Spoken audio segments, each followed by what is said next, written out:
you will own nothing and you will be happy. I'm sure you've heard that before, whether it be from me or anybody else in this particular cultural space. Well, it looks like Ubisoft is subscribing to that ideology. Welcome back to Words of Paradise. I'm your host, Leon Idle, and when it comes to video games and nerd culture in general, we are seeing a political swing, we are seeing an ideological swing, and it seems like no matter how much things seem to go in the correct direction, start to swing back, there are those who hold out for what I can only describe as an attack on capitalism. So we're going to get into this article. I'm sure you've all heard the news about Ubisoft by now, and we've got PC Gamer from the headline seemingly defending it. Let's see what they've got to say. I haven't gone through this article, so we're going to go through it together. Before we do, hit that subscribe button because free speech and nerd culture is at an all-time low, and more channels like mine, and of course my channel, need to get messages out there to you. That way you have a voice, that way you can have opinions, that way you can just take in other individuals' opinions and get these conversations going so we can speak our minds. Ubisoft director says gamers will get more comfortable not owning games, and he's not wrong. Now, again, they could be taking this down the route that I would take it as. He's not wrong because, you know what, I've made this complaint before. Gamers are just comfortable giving up their freedoms, giving up their rights for convenience. That's been the case with, anyone who's still playing on consoles, unless, of course, you're a Nintendo fan, then I understand it. It's the case for anybody who's willing to sacrifice physical releases, but at the end of the day, it also has nothing to do, or at least not only to do with gaming, or even nerd culture. This is a political movement. This is anti-capitalism movement, and let's be real, the only reason gaming is as great as it is, and you guys have gotten to grow up playing video games that are like the apex of modern entertainment, is because of capitalism. It's probably premature to panic over the total death of game ownership. A comment from Ubisoft Director of Subscriptions, Felipe Tremblay, caused mild upset this week. It was not mild. They're already trying to minimize this. They're already trying to tell you that, oh, it's just a few gamer chuds on the internet who probably voted for Trump. They're upset about this. No, when you take something, when you purchase something with your hard-earned money, you go to work, you get your hourly pay or your salary or whatever it is, and then you go to the convenience store, or you go to the grocery store, or you go to the video game shop, or your local game shop to buy some magic cards, or whatever it is, you go there, you purchase something with your money, it is yours. You own it. You have paid money that was built upon your labor to take ownership of something you did not previously own. So it is not mild upset. Anyone who has any grasp of ownership, something that Native Americans didn't quite grasp, absolutely was upset about this, and it's not mild. There are video after video about this news breaking yesterday, or the last 2 days, and they are getting loads of views. You want to know why they're getting loads of views? Because this is something that individuals are passionate about. This does not just affect gaming, but we'll get to that in a bit. Pirate everything from Ubisoft, one response demanded, but the hostile reaction might have more to do with general anxiety over the future of game ownership than his actual point, which didn't strike me as surprising or untrue.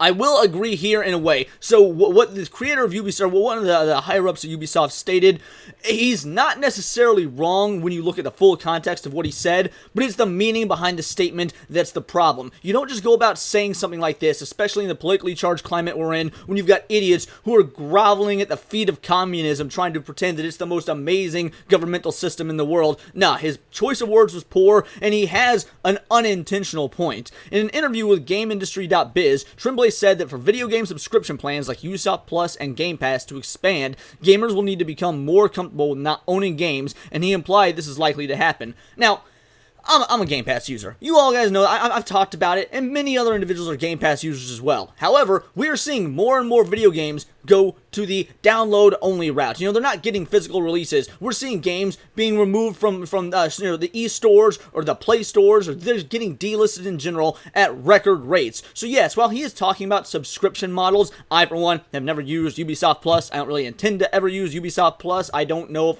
I cannot even think of the last Ubisoft game that I played that I had any monicum of fun with, but I do use Game Pass, which is a subscription model, and the fact of the matter is, I'll pay for, 10, 15 bucks a month, whatever it is, enjoy the game I'm playing, and that will likely, if the game is good enough, send me over the edge to buy it outright so that I own it, but not just buy it digitally. If I'm going to buy it, I'm going to buy a physical copy, because if I buy it digitally, I bought Resident Evil 4 Remake on Steam, and you want to know why? Because I didn't really care about the game in the grand scheme of things. I'm a massive Resident Evil fan, but after being burned on Resident Evil 3, okay, I was weary of Resident Evil 4, and I thought if I like it, I'll get a physical copy. I actually had a physical copy pre-ordered, and GameStop canceled all physical pre-orders of the Ultimate Edition. I was getting it. I was getting it for all the cool deluxe stuff like the Leon statue, and if that was going to be canceled, I thought, screw it, I'll just get a digital download version only, but those are rare cases. Anyone watching this should be an advocate for physical media, because you know why? It can't be taken away from you at any time. Remember just a few months ago when Sony had that big problem with the licensing of,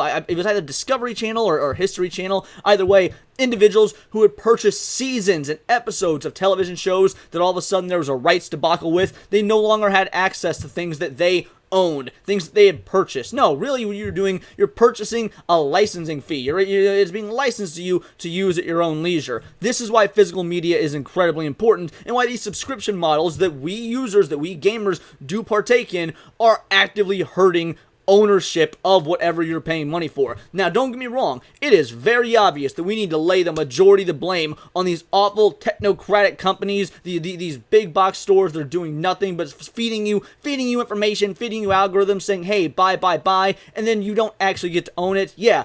The companies, they are the big issue. However, you can't deny that gamers, we do have a part to play in this, because we've let them get away with so much for so long. Games come out, they're broken, they're not working day one, but you still pre-ordered it and you still played it, you still gave it a good review. So yeah, alright, now video game companies, they got no incentive to put out a good solid working game on day one. They know that we'll buy it anyway and they can just patch it later. You know, we don't care if a game is download only. You know, Alan Wake 2, plenty of people threw a fit that Alan Wake 2 was download only, but people still bought it because they just couldn't handle missing out on Alan Wake. It's so infuriating what we gamers are willing to just let fly. We're willing to just step over the line when it comes to our convenience. And again, this isn't about gaming. You see it in the gaming space, but this is happening all over different various entertainment spaces and even outside of entertainment. It's getting to be a real problem. When you've got Magic the Gathering, when you've got Magic the Gathering Arena, which is an online version of Magic the Gathering, a fake version of Magic the Gathering, being able to do things like, oh, here's some arena-only cards that you can't get in real life, well then that's not real Magic. Arena should just be a way to play Magic mobilely when you don't have the ability to play paper Magic at home. Again, we're seeing this all over the place, and we're just letting it happen. So we are part of the blame, and until we take it back, until we decide, you know what, no, we're going to actively refuse to bend to these companies. We're going to stop purchasing digital games. We're going to stop these subscription models. When a game comes out, we wait for reviews, and if people you trust say it's a glitchy mess, it shouldn't have been released in this state, we say, all right, don't buy it. We make these companies fail by using the power of our wallets, because again, this has to do with freedom. These individuals, they think that they can use crony, because I'm a big proponent of capitalism. Anyone that knows me knows I'm a proponent of capitalism, but this right here, this crony capitalism meant to lead you into some new world of not owning what you paid for. Nobody should be on board with this.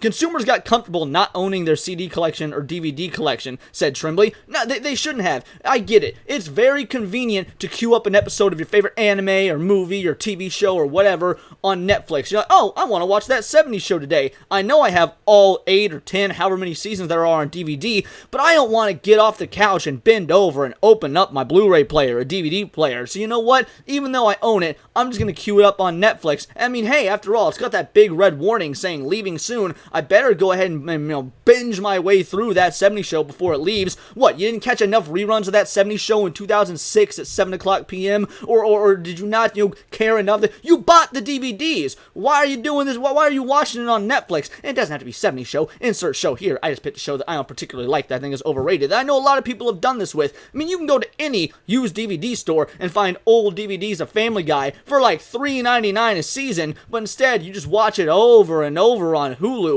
That is us. We are the problem. He's correct. Consumers got comfortable not owning their CD collection or DVD collection, which is why physical media matters. Because guess what? When those rights expire, when they go away, or when we've seen like what they're doing with Disney Plus, or we see a lot in the UK, they start censoring and changing certain media because it doesn't fit the modern accepted narratives. If you want to watch James Bond, do you really want to queue up James Bond for streaming and then see some little trigger warning message that, oh man, there are some views here that we do not agree with? There is misogyny and there's all this other insert bad thing in front of the... No, you don't want to queue up a film and see that trigger warning. You want to just pop in the DVD, or if you're OG, pop in the VHS and watch it completely uninterrupted. I get it. It might not be high def, but maybe there's an unaltered, HD Blu-ray version that doesn't have those weird ass trigger warnings. The point is, you get it on physical because when you buy it, it is yours. It cannot be altered.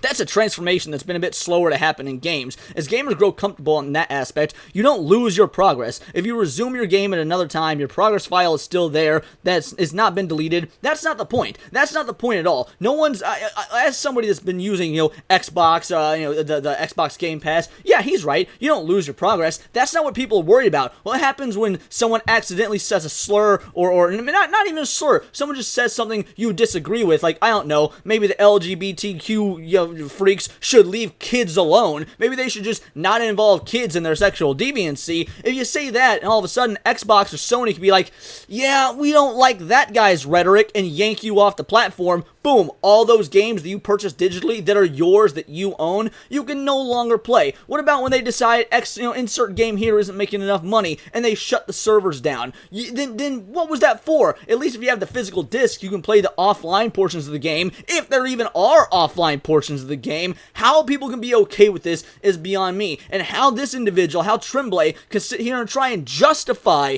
making things to where you don't own them, even after you've paid sometimes $70 for them, is also beyond me. Do you realize the theme of so many sci-fi, dystopian sci-fi novels, specifically cyberpunk novels, are about how these giant mega corporations take over the political space and just take over what we, the consumer, are allowed to have, and how much of it we're allowed to have, and what the content is in? Like, we are literally living in the beginning chapters of a dystopian sci-fi novel, and people, they're just chill with it. They're like, yeah, I know I read a lot of William Gibson growing up, but it's fine.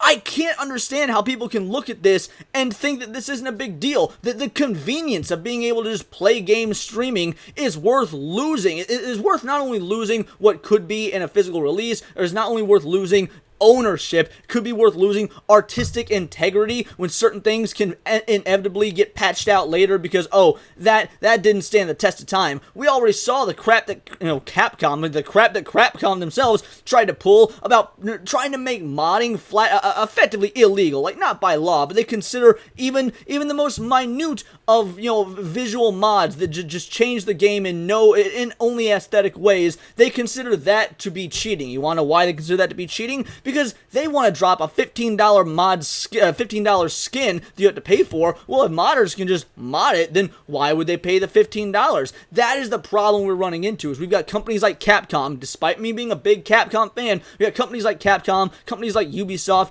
out there trying to put these horrible game practices in, these horrible distribution practices, these horrible consumer practices, because they know that, you know what, if you bought it digitally, you don't own it. It's still ours. When are you individuals going to kick back and think like, you know what? No. I purchased this. I worked 40 hours a week, or 80 hours, or however much I worked a week, and what does it take for me just to kick back and have a little bit of alone time playing Resident Evil, or whatever it is that you're going to play, of something that you own, not something that you are forever renting from Netflix, or from Gamefly, or from Ubisoft, or from Xbox. This is something that we cannot let stand, and I know that my voice alone probably isn't going to do much, but there's individuals after individuals making video after video on this subject, and we got to bring it to the masses, and we got to expose Ubisoft and all these other companies that would dare have these same opinions that you will own nothing and be happy. We need to shove that mentality into the ground, into the dirt, crush it. But those are just my opinions. Let me know yours in the comments down below, or let me know on X, where you can find me at BoltTheWord. And please do subscribe. I'm a nerdy news channel. I cover nerdy news almost every day. I had to take a couple days off, but I'm back covering nerdy news every day. And by all means, check out the back catalog if there's anything you missed. You can also find me on Instagram at wordsofparadise_Leon. And remember, it's all here in the nerdosphere, because this has been Words of Paradise.